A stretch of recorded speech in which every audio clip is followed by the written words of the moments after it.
slamming your brain through a table of wrestling knowledge. Oh my God, what's going to happen? Oh my God! Oh my God! Oh my God! Breaking down the week's news and rumors.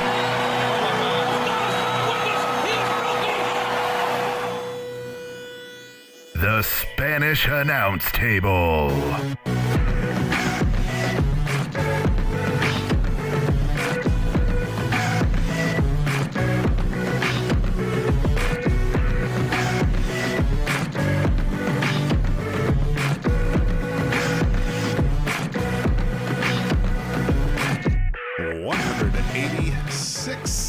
This is the Spanish Announce Table. I am a little something in my throat. I am Captain Awesome. That's T-Mac over there dancing, though you can't see it because it's an audio journey through the week that was professional wrestling. And we got a big one this week. Got a special guest in the second hour-ish. You want to explain it? Yeah, I got one of my favorite people that I've ever got the chance to meet. His name is Ryan Loco. He is a freelance photographer who has done all different types of photo shoots and events, from UFC to World Series of Fighting to some wrestling. He's got photos. It's ryanloco.com. If you want to check out his artwork or his photography, he's got everything from Broken Matt Hardy, Brock Lesnar, Conor McGregor, Paul Heyman, and anything and everything in between. And he's starting a new podcast with Jonathan Snowden called The Two-Way Dance that examines the history of the ECW from a fan's perspective, and he'll get into more about that. And it's really a great cause because all the money that they raise for this podcast is going back to the ECW wrestlers. And again, when we get into that interview in the second hour-ish, he'll give you more details about what that exactly means and how it looks. But it's going to be really great. Two really, really intelligent guys that know their stuff, and it's going to be exciting to listen to. So it's a great podcast if you are a fan of ECW, as I was, and they should be coming out with their first episode soon. And stick around for our second hour-ish, where we're going to interview Ryan and ask him all kinds of questions about it. But before we get into that, we like to talk about the news. But before we get into that, we like to talk about your news. T-Mac, what'd you do this week? Oh, what did I do? Thanks for asking. Well, first off, Friday night, went to the music hall, and I saw Phantom of the Opera. Me and my girlfriend, we saw it. And I had seen it as a kid, but I don't remember the story, or I had not remembered the story. I'd like to see it again. Yeah. And God, I'm such a dork for this one that's here now in Kansas City. Been hearing a lot. It was fantastic. It was fantastic. The set design, the seamless transition of sets, the music, the singing, just top notch. But I see everything as pro wrestling, right? And so there was a couple moments where I looked over to Emily. I was like, he turned heel? She turned heel? Wait a minute. Was that a fight scene? Right. That's pro wrestling to me. She's like, would you stop it? And I'm like, so the swerve is. Yeah, exactly. Right. Well, I mean, if you have fire, you got a promo, and you got some punching, that's pro wrestling. That's pro wrestling. It's theater. And they got it all. Yeah. They got a gunshot.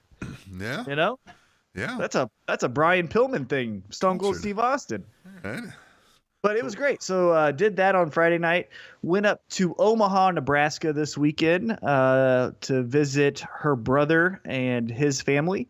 And we watched UFC 208, which was quite possibly the most disappointing UFC I've ever seen. And then Valentine's Day. Valentine's Day was fun. Got my girlfriend some good chocolate, a nice book, and she got me some Reese's peanut butter cups because, that's the way to my heart. She use some a pineapple cookie juice. cutter and make them into hearts? No, she didn't. I wouldn't have wanted that. But she got me some pineapple juice, and then she got me a book that I've been wanting to purchase, and so she did that for me. Nice. And so I'm excited to start that book shortly once I finish up the book I'm on. What about you? What'd you do? Was it 50 Shades of Grey? Is that the book that I'm reading? No. Oh. Okay. No. Okay. No. I actually went and saw that movie. I saw the 50 Shades Darker with my wife. How was it? It was good. not bad. She's read all the series, and she tried to convince me to read it, and I thought even like reading it early, I was like, this is kind of, it's really easily written, I'm just kind of like, and so the movie was kind of the same. There's no real like, there's not a whole lot of suspense. You're never thinking like, what's going on here? It's always this, and then this, and then this, and then, you know what I mean? It's just very, very easy, which I guess maybe it's supposed to be, it's a pleasure read and watch, as it were. Well, I remember hearing that she wrote most of the book on her phone. So that might be it. It's hard to really get deep thoughts and constructive storyline with layered plots when you're writing it on a cell phone. I don't know, maybe that's me. Maybe, yeah. So we did that. Then Saturday we did our Valentine's date night because my wife is attending classes again and is gone on Tuesday night. So we went into the Kansas City Performing Arts Center and saw Shen Yun, which is a Chinese, like traditional Chinese dance, I want to say ballet almost. Really good. It was definitely interesting. And I saw a guy there that I didn't know if he was part of the Chinese mafia or he should sign up for NWL because he looked very intimidating and looked like he could kill me with his pinky fingers. And he said, yes. You said, are you a part of the show or are you going to kill me? And he said, yes. Yeah. Well, he was just kind of out. You ever been to the Performing Arts Center here in yes. Kansas City? So, when you're standing out there kind of in between like an intermission stuff and getting drinks and stuff, he was there. And we were walking through the gimmick table, as it were. And I was kind of like looking down when my wife was looking at something and I just see this massive foot, like huge foot on the ground. And I kind of look up to see what's connected to this massive foot. And this guy is towering above me. And he's got like a goatee that's braided and a gigantic scar all the way down the side of his face. And I was just like, oh. Wait a minute. He was towering above you? You're right. Yeah. You're a big guy. Right. So I was like, oh. I was like, I don't know if this guy is like secret security for this group here or what. And he definitely doesn't look like he says any words ever. Did you pee yourself a little bit? Fist do his talking. No, I just got away. Good. Just put some distance. But before that, we also went to Chazelle, which is a converted old theater down in the Crossroad District. Is now a creperie, which is really good. Some good crepes. And so much so that we went back there the next morning with the kids and got some more crepes. And then, of course, we went to the Tan and Wine Bar after the show, which is a restaurant owned by Major Bazin, who we've interviewed, also owns the National Wrestling League, for some fancy food and some wine that they do there. So all in all, we had a good weekend there, and then back to work Monday morning, man, just plugging away. Although we had a pool guy come today to discuss possibly putting a pool in at the house. Well, look at you on your estate. Yes, yeah. Yeah, so we're looking forward to that. You got all that money. Yeah, we're taking bids to see if we want to do it, which, Oh, wow. First world problems. Yes. Come here. Bid on this. Could you please what is your propose a price for this? Yeah. What is your price? No, not sufficient. Goodbye. But no, so we're hoping to hopefully have that installed by the summer should we find the price agreeable. Well, fantastic. That is good to hear. Yeah. You may be invited. Hope so. Maybe. Hope so. If I have to.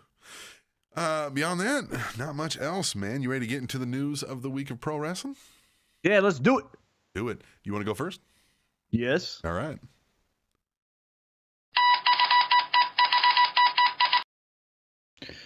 Andre the Giant I don't have a headline because I don't like him. You do better at that than I do. Okay. Andre the Giant will have a documentary made about his life.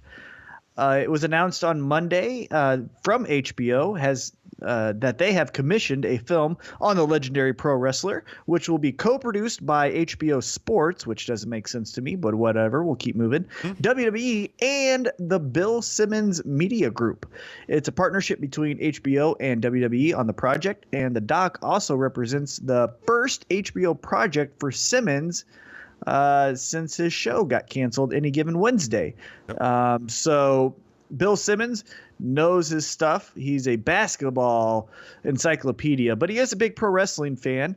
On his website, theringer.com, he has a Channel 33 where David Shoemaker, another really good pro wrestling mind, hosts a pro wrestling podcast.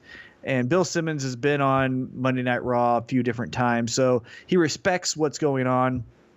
And then obviously to take on such a gigantic, pun intended, task as doing Andre the Giant's life in a documentary should be interesting. The only thing that I'm nervous about is everyone loves Andre the Giant, right? Yeah. Uh-huh. He's beloved. Yep. HBO is going to do it because HBO wants a WWE audience to tune in. WWE is going to do it in the way that they want to because they have a statue of him, and they're going to show this was the first major attraction for the WWF, right? Mm-hmm. What I hope, though, is they examine some of the real aspects of his career, right? Yeah. Well, Because unfortunately, he's not alive anymore, but Big John Studd quit the WWF because he couldn't take it because Andre the Giant was legitimately beating his ass night in, night out, and couldn't do anything about it because Andre was protected, and so he just quit. You know what I mean? Yeah, and by all accounts, wasn't always the greatest person to people. Kind of a tortured soul almost. Yeah, well, I mean, when you're damn near 8 foot tall and as big as he was, especially at that time when no one had really seen him before that, or a person like that, I imagine, there's a lot of lonely nights and drinking and, and I'm sure you're aware that you're essentially a carnival sideshow. Though, I mean, yes, you're a major attraction, but you're not far removed from the freak show, and they're trotting you out there because you're gigantic, and so you've got to just be this gigantic thing forever. Now, I'm interested because I never, growing up our age, I'm slightly older than you are, slightly, and we were big Hulk Hogan fans. I never really got to see the pre-Hogan heel turn Andre, the big fun-loving, everybody liked it. I knew the evil Andre with the Bobby Heenan and that kind of stuff, but I still was a huge, Andre the Giant fan. But I'm interested to see kind of more of the stuff that I don't know. Yeah, I want to see, he had a great career in Japan when he wrestled Giant Baba and people like that. But I want them to do it in a fair way because now enough time has passed that you're not really stepping on toes. Yes, right. He did have a family and things like that. So let's not just completely make this a smear campaign. But the story about him is always this, some nights he was difficult to deal with, but we loved him. Well, okay, cool. You keep saying that, but tell us what the examples are of the bad and the good. Right. Tell me about how he decided to put Hogan over because he knew it was best for business, but then also tell me about how he ran off Big John Studd. You know what I mean? Like, exactly. Let's do it. If you're going to do a documentary from HBO, who in the past has had their issues with WWE. Remember the Bob Costas interview? Yeah. Yep. Let's do it. And I hope Bill Simmons, who likes to stir the pot, will at least touch on, hey, man, we all loved him, but sometimes he was a dick. And HBO does, HBO is HBO, but they also, in those kind of sports documentaries too, I mean, they bring a professional journalism. They're not a PR campaign. Yeah, so I'm hoping that that's the case with Bill Simmons. I know he does have a relationship with WWE. I just don't want it to be, in one night he drank 11 bottles of vodka. Okay. Yeah. Okay. I could have guessed that. Yeah. Yeah, but I want to hear about him, Yeah.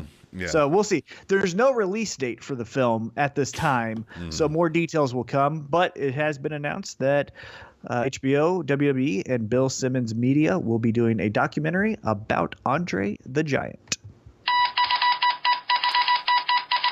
Now who's going to say all the same lame jokes over and over again? Stephanie McMahon. WWE canceled Legends with JBL, according to JBL himself this week when responding to a fan on Twitter. JBL said there is an episode with Jimmy Hart that has been recorded but yet to air, but mentioned that it looks like there won't be any more after that. I'm actually kind of a little sad about that one. I like that show. I did too. Yeah. I think he definitely had an agenda and was trying to put people in a corner to get the answer he wanted. But he did kind of not go after people, but asked the difficult questions, right? When he had Sting, hey, you still want that Undertaker match, right? Those kind of, well, hey, Booker T, what were your thoughts about Hogan's comments? Yeah. Oh, hey, that's, Which is nice, but and there's a way to do that. I think that he doesn't, isn't the most subtle about, because there's a way to ask hard-hitting questions when you're in that journalistic setting. But he's more of just an intimidating presence, period. Like, he's one of those guys that takes charge of the conversation in the room, no matter what conversation. So it's kind of hard that he's the one asking the questions, because you're kind of supposed to be forgotten about. But he would kind of insert himself. If that makes sense. Yeah, definitely. So, yeah, I mean, it was always fun to get those fun interviews. For example, I think his last episode was Stan Hansen. That's the one that I watched, at least. I mean, when are you ever going to get an in-depth interview with Stan Hansen? Yeah, exactly right. Yep. So I wish that aspect of it I imagine we'll see was some still going. more of these, but I doubt there's like a plan to have them regular. Right. That makes sense. Speaking of that, what we haven't seen in a long ass time, at least it feels that way to me. Stone Cold. Uh-huh. I heard they're still pissed at him about the Dean Ambrose stuff. I think they are. Yeah. Makes sense. All right, you ready? Yep. Now someone in the WWE Hall of Fame can make all the tag team matches. He's in the Hall of Fame. Yeah, see, I was thinking about going that way too. Yep. So it's been announced that Theodore Teddy Long will be inducted into the WWE Hall of Fame. So Good choice. Congratulations to him. Yeah, it is a great choice. Here's a fun little nugget of information that I did not know. He is the longest reigning non-McMahon authority figure in WWE history. That makes sense. Yeah, because he was there for a while. Yeah, and he was actually the general manager of Raw before he became general manager of SmackDown with his Mark Henry suits that he would put on. He has been around. Great call, these suits out there. He has been around just the wrestling industry in so many roles forever. Well, actually, my first memory of him isn't the SmackDown general manager.